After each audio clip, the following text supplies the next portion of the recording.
update. We've been so busy on the farm that where am I looking? I think I'm looking there. We've been so busy on the farm that I haven't had 2 minutes to actually do an update.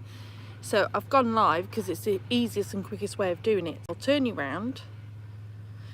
So we're in the big tunnel, and as you can see, we've got some beautiful hyacinths and a huge bumblebee.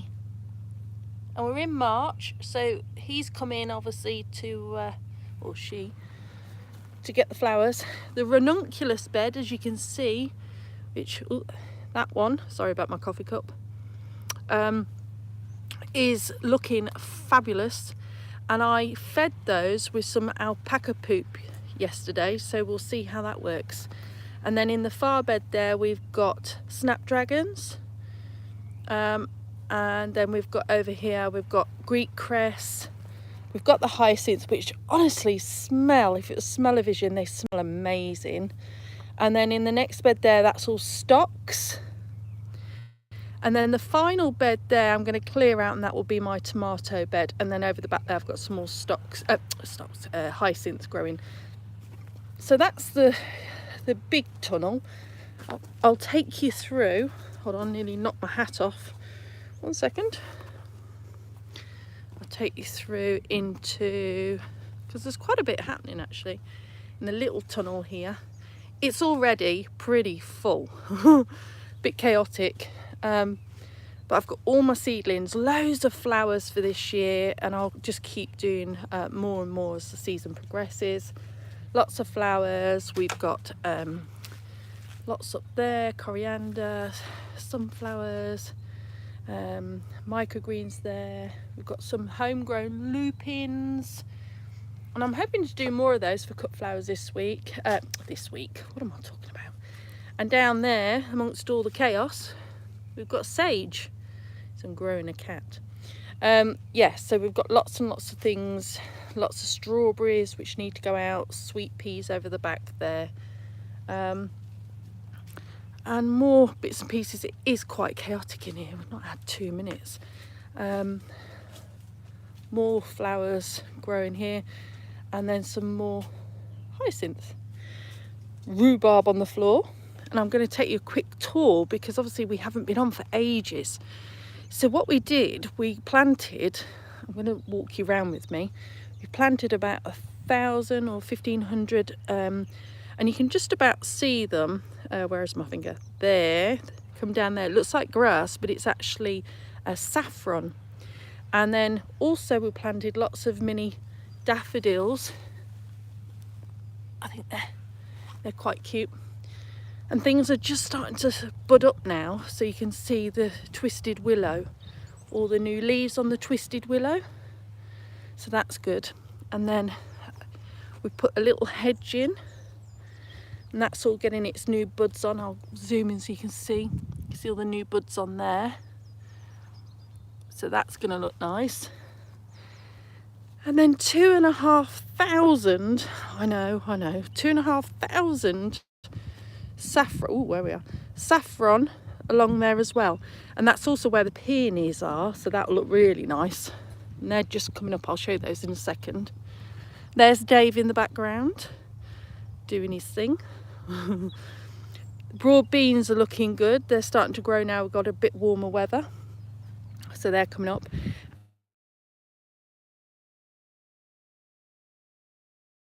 And the turnips, so that's the turnips, and then there's not much under. 26 50-foot beds on this one. All the baby lettuce, you can just about see them. Can you see? They're there. And then we've got nothing in those beds as yet, but we do have leeks in that one. They're only babies. And then we've got a cat following us around. Who are you? Can't tell the difference. I think it's sage. And then on that one past, well, actually I've planted radish in there, and then we've got onions in that bed. I've still got to plant those. And then I'm going to take you round because we've got lots happening. It's been so long since we've been on. Oh, out here we have lots of flowers ready to be planted out. So they're all ready, and some lavender to be planted as well. So I'm just walking. So as you can see along here, I don't know whether you can see it on this camera, but there's lots of daffodils, and we've got some new shoots coming, you can see, from the peonies. But then some of the peonies, it's my lovely eucalyptus, some of the peonies, like this one, because they're all different types, is sprouting fantastic. Looks great. So that would be really, really nice. And then these beds, we've got lots of alliums in here, and then I've dedicated, oh, there's Pippi, this bed for roses. I need 4 more, but they're growing quite nicely. So that's alliums. We've got some tulips at the end there, other bits and bobs. That's another little flower bed that I need to sort out. That's another one I need to sort out. It's so much work to do. And then this year's going to be where my gladioli go, so that's going to be quite exciting. So I've left that free, ready for my glads. And then we've got soft fruits, 2 rows of soft fruits. There's everything from what have we got in here? I think there's blackcurrant, red currant, raspberries, and these trees are cherry. There's 3 cherries. Oh, nearly stood on that then. And then this bed is a recent addition, and I've put, I think, I lost the labels, but I think they're lilacs. So there's lilacs all the way along there. And then we've got another bed here full of flowers, and we've got some nigella, lupin. There's last year's lupins. They did really well, all from seed. I grow them all myself. And then foxglove, which are doing really, really well in this spot here, which is quite surprising, because I was always under the impression they needed to be in shade, but obviously not. Where are we? Come down the field. So all these beds, they're probably about 35 foot in length, and that's where all the dahlias are underneath there, tucked up nicely, and hopefully they'll be fine. We have a cat following us. Oh, it's sage. And then the annual flower beds, although I say annual, there are some perennials in here. We're still chipping this, so over the next few weeks we're going to try and get this finished before the weeds get too much. But there's 10 100-foot beds, which will be all the flowers. So the veggies are at the top end with the salad, and then all the flowers are down here. First row is snaps, you can barely see them, but they're there. Then I've got some salvia, and down the bottom, scabious, I think it's scabious. Oh, artichokes. They survived the winter. They look all right, actually. They're doing okay. And then if I walk round this area, we've got lilies. This is my lily patch, and they're just starting to come through. I don't know whether you can see. Just there. There's another one there. Dave's strimming, you'll probably hear him in the background. So yeah, the lilies actually are poking through, which I hadn't seen, so that's good. Look, let me go down, you can see. And so are the weeds, so I need to get in here, get this sorted before it gets out of hand. But if you look at these lilies, yeah, these are all doing really well, and I've literally got hundreds. As I have of gladiolis this year as well. Oh dear. And then this was the old Ruth Stout potato bed, if you remember. Looked like that. I've moved it over, but there's still potatoes under there, so I haven't cleared it yet, because I'm going to go in and well, I'm saving the potatoes. I go in, if we're making stuff, I just go in and dig a potato up, but they're still okay. We're now March the following year, so it's brilliant. So I've just left it, and then once that's done, I'm going to actually put my squash in here in May, because I'll plant it out in May, and that's where the squash is going this year. Slightly bigger area. And then this will be, hopefully if I've got time, the new potato area. And then the flower beds and the cat. This is the annual flower beds with some perennials, and you'll see that they've survived all the frosts. The ground, I don't know, I'm going to show you. Look, this is what we have to try and work with.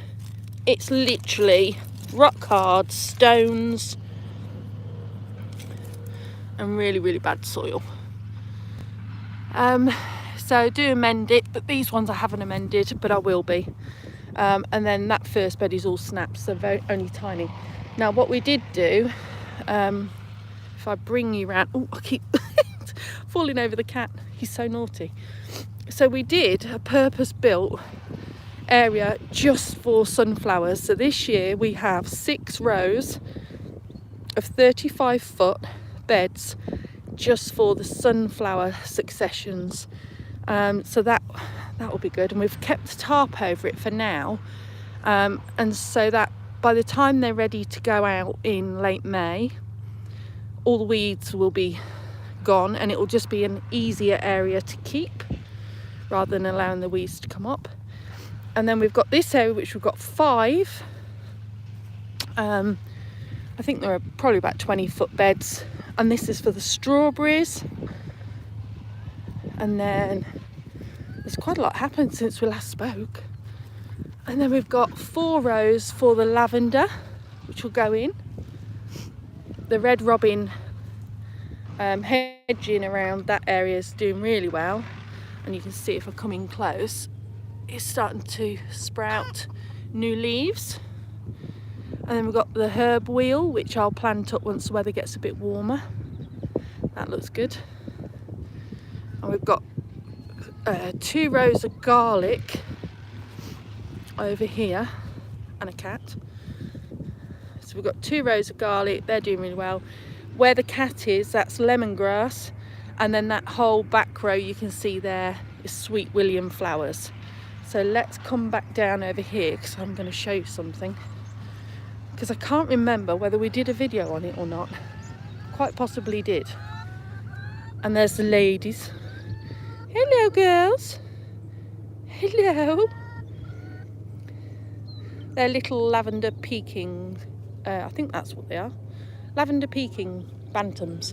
Anyway, so the 25,000 tulip bulbs we planted are just now coming up. And you can see if I come down here to this bed. Oh, let's have a look. They're just starting to get their heads on. And now I need the length, so I need them to grow. So it's 25,000 tulips of different types. It looks like the red flag are the first ones to come up. But the rest are just poking their heads out, so they are growing. But I will actually give them some additional water because I need the length on them. And then if we come back up to the top of the farm, you can see it's quite a nice day today. It's blue skies. And then we have a cat. What are you doing? What are you doing? Here, this is just like a perennial bed of flowers, so it always looks nice. And then we built this rustic wobbly, it's actually quite sturdy, believe it or not, just out of old branches, because what I wanted to create was somewhere I could grow my sweet peas up, because I've never had luck with sweet peas, and this year I'm determined to have a go. They're not for cutting, they're just for me, and so I needed some sort of framework, and I thought it was really nice to be able to walk through when it's all covered in flowers. Hopefully that's my vision anyway. Whether that will happen. And then underneath, actually, if you see, I've planted all the miniature daffodils down there, and miniature tulips. There was probably about, I don't know, 3,000 all along there, and again on the other side. However, these 2 edges are going to be filled with cosmos this year because it's a bit hedge-like, so I wanted somewhere where it could just go mad, but sort of out the way, because I tend to just use the foliage of the cosmos and not necessarily the flowers for my arrangements. And then that bed's got alliums in. You can't really see on camera, but that's just starting to come through. And this bed has got my, just walk around the Bowser, it's got my own daffodils in.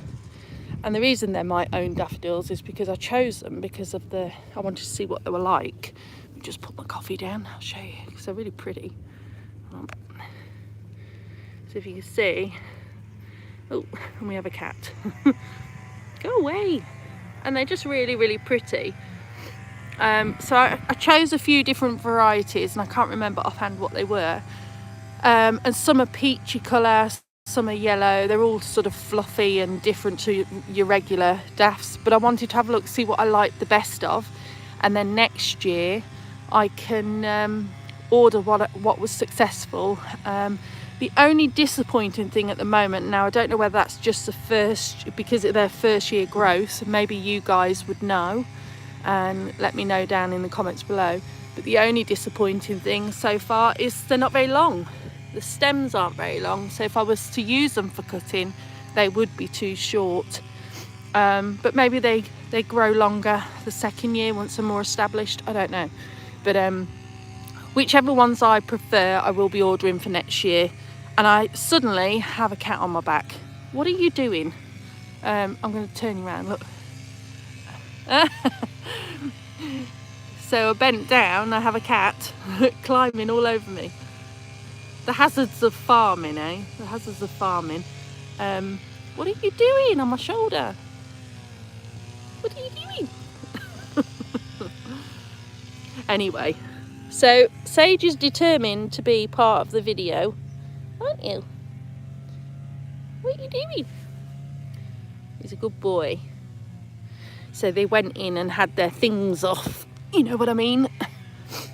Because they were being naughty boys, so they got neutered. And that's it really. I lost my dad, which is why we've not done any videos, and I managed to, if you can hear me over Dave, I made all the flowers for the funeral, but that's one of the casket flowers that's just finishing. And then we're back to, oh, there's the other one. We're back to outside the tea room. Static. Here's Parsley. Hello, Parsley. And that's it really. That's the grand tour of March. So we're really going for it this year with the flowers. We've managed to get into another local farmer shop, which is brilliant. Going to be doing the markets, and we're just a bit more organised. We've finally got the field, you can see behind me. We've finally got the top field done, and it looks great. So a little bit more work to do, but nothing like we've had in the past 2 years. It's really a case now of just farming it, which is nice. And we've got some nice volunteers. We could always do more that help me out during the week. And so there you go. So that's the March update. Hope you enjoyed that. Please like and subscribe if you can, and leave your comments below. Let me know what you're doing in March and what you're going to be doing in April. Interact with me so I know that it's worth doing the videos, and we'll speak to you really soon. So I will try and turn this thing off now. So thank you very much.